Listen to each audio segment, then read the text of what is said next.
তার উত্তর ওখানকার গ্রামবাসী মহিলারাই দিয়েছেন, আমাদের মুখ থেকে কেন শুনতে চাইছেন?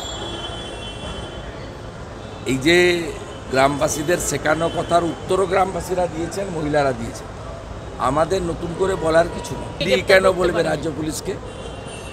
ইডি কলকাতা হাইকোর্টে গেছে সিবিআই তদন্তের জন্য, 6 মার্চ ডেট আছে। ইডি রাজ্য পুলিশকে বলবে কেন? এফআইআর তো রাজ্য পুলিশের হাতে। রাজ্য পুলিশ নয়, ওটার নাম মমতা পুলিশ।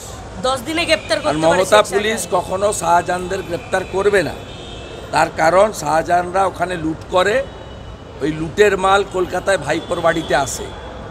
আর শাহজাহানরা মানুষকে শুধু ইজ্জত নেয়নি, মা বোনেদের ভোট দিতে দেয়নি। আমি যেদিন গেছিলাম সারাদিন ছিলাম, টিভিতে দেখেছেন আপনারা।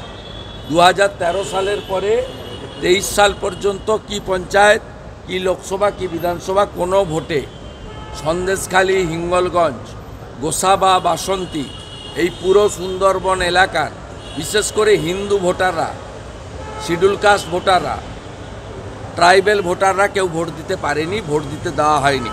হাতে কালি লাগিয়ে দেওয়া হয়, আর পঞ্চায়েতে নমিনেশন করতে দেওয়া হয় না।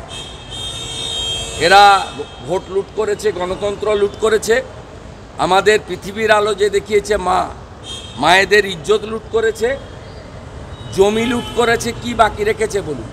আর নরেন্দ্র মোদীজি যত স্কিম করেছেন, শৌচালয় থেকে আবাস যোজনা, একটা স্কিমও কোনো মানুষ সেখানে পায়নি, সব লুট করে নিয়েছে শাহজাহানরা।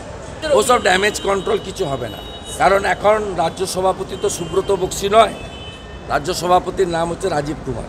ওরা এমন কোনো দলের নেতা নয় যে আমাকে উত্তর দিতে হবে। আমি এই কর্মচারীদের মালিক মমতা ব্যানার্জিকে হারিয়েছি। আপনাকে বলে দিচ্ছি, 11-র আগে বলা হতো ভুলতে পারি নিজের নাম, ভুলবো না কো নন্দীগ্রাম।